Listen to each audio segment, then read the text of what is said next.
10 సెగ్మెంట్లపై special focus అని దిశలో వచ్చింది.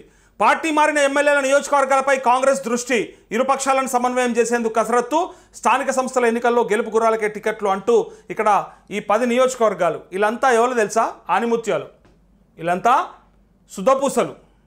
ఒక పార్టీ బీఫామ్ మీద గెలిచి ఇంకో పార్టీలో చేరిన శుద్ధపూసలు. నీతులు చెప్తారు. కడియం శ్రీహరి, పోచారం శ్రీనివాసరెడ్డి వీళ్ళైతే వీళ్ళకు సిగ్గుశరం లేదు అని అన్నారు చాలామంది. ఇంకా ఒళ్ళో కూర్చోబెట్టుకునేది ఉండరా కేసీఆర్? పక్కపొంటి కుర్చీ ఇచ్చి డిప్యూటీ సీఎం చేసి ఒకళ్ళని స్పీకర్ చేస్తే కూడా సరిపోలేదా? వీళ్ళకి కడుపు నిండలేదా?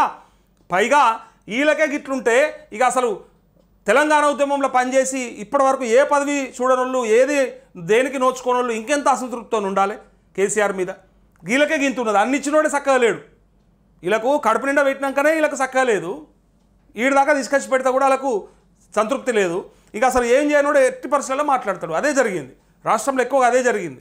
అయితే ఇక్కడ చూడండి, వీళ్ళు 10 మంది వీళ్ళను రాళ్లతో కొట్టి చంపాలన్నాడు రేవంత్ రెడ్డి. ఎవడన్నా పార్టీ మారితే రాళ్లతో కొట్టి చంపమన్నాడు. ఇలా మరి రాళ్ళు దొరకలేవు, ఆయన కొట్టడానికి కూడా చేతగాలే. ప్రజలు కూడా డిసిషన్ తీసేసుకున్నారు. వీళ్ళ మీద ఎప్పుడు అవకాశం వస్తే అప్పుడు వీళ్ళని బొంద పెడదామని డిసైడ్ అయిపోయారు. వీళ్ళు బయటకు వచ్చి మాత్రం నీతులు చెప్తారు. రేవంత్ రెడ్డి పరిపాలన దక్షత చూసి, కేసీఆర్ చేసిన అక్రమాలను చూసి, అవినీతిని చూసి మేము వదిలేసుకొని ఈ పార్టీలోకి వచ్చినామని గొప్పలు చెప్తారు. ఇలా ఉన్నోడు గొప్పోడని చెప్తారు. ఇంతకంటే వాళ్ళు నయం. నేను గతంలో కూడా చెప్పాను, వీళ్ళకంటే వాళ్ళు నయం. పైసలు తీసుకున్న కాడికి బరాబర్ పనిచేస్తారు. వాళ్ళ ఏం చేయాలనో వాళ్ళ సర్వీస్ కరెక్ట్ ఇస్తారు. ఇగో వీళ్ళు అంతకంటే దారుణం.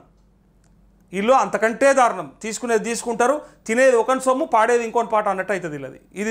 ఇవన్నీ గ్రామాలలో ఉన్నాయి. ఇవన్నీ అంటే బూతులు లెక్క కనిపిస్తాయి, చెప్తే దారుణం అనిపిస్తాయి. కానీ అట్లాంటి బిహేవియర్ వీళ్ళది. అట్లాంటి పరిస్థితులలో వీళ్ళని డిస్క్వాలిఫై చేస్తే ఏంది పరిస్థితి అనే కాడికి కాంగ్రెస్ వచ్చేసింది. ఒకవేళ పుసుక్కున వీళ్ళని ఎగరగొట్టేస్తే, వీళ్ళని అనర్హత వేటేస్తే స్పీకర్ కనుక మరి ఇక్కడ ఎన్నికలు చేయాల్సి వస్తుంది. భవిష్యత్తులో మరి పరిస్థితులు ఏంటి, అక్కడ కాంగ్రెస్ ఎట్లా ఉన్నదని దాని మీద సమీక్ష చేసుకుంది. ఏమనంటే స్థానిక సంస్థల ఎన్నికల కోసం అన్నట్టు చెప్పారు, కానీ వీళ్ళను ఏమార్చే ప్రయత్నం చేస్తూ ఉంది. వీళ్ళకి అర్థమవుతలేదు. వీళ్ళకు ఉన్నదివా ఉంచుకున్నదివా అనే కాడికి వస్తారు. అయితే వీళ్ళ పరిస్థితి ఏంటిదంటే, కాంగ్రెస్ను బలోపేతం చేసుకోవడానికి అక్కడ ప్రయత్నం చేస్తుంది పార్టీ అంటే అర్థం చేసుకోవాలి. వీళ్ళకు పొగ పెడుతున్నట్టే, పొమ్మన లేక పొగ పెట్టినట్టు, లేదా ఉంచుకొని కూడా వీళ్ళని తొక్కి పెట్టినట్టే ఆ పరిస్థితులు కనిపిస్తాయి. ఈ 10 సెగ్మెంట్లలో వాళ్ళు టార్గెట్ పెట్టారని ఇక్కడ ఇది వార్త.